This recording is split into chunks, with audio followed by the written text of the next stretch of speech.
Mr. Excel podcast, sponsored by Easy Excel. Learn Excel from Mr. Excel podcast, truly unnecessary validation.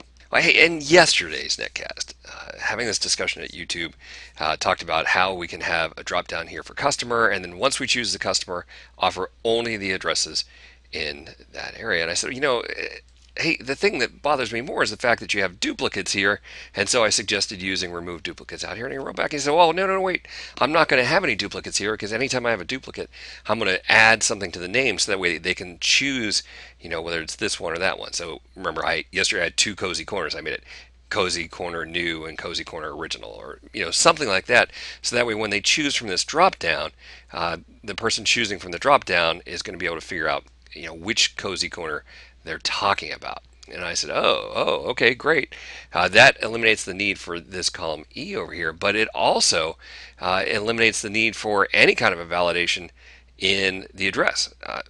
All we have to do is, as soon as this is no longer not blank, then just do a simple VLOOKUP. Once you assure me that everything is unique over here, then it's a simple little VLOOKUP. So what we have, I'm using the ISBLANK function. Check to see if B2 is blank. If it's blank, then give me quote, quote. In other words, give me nothing. So if we've chosen nothing here, don't give me anything.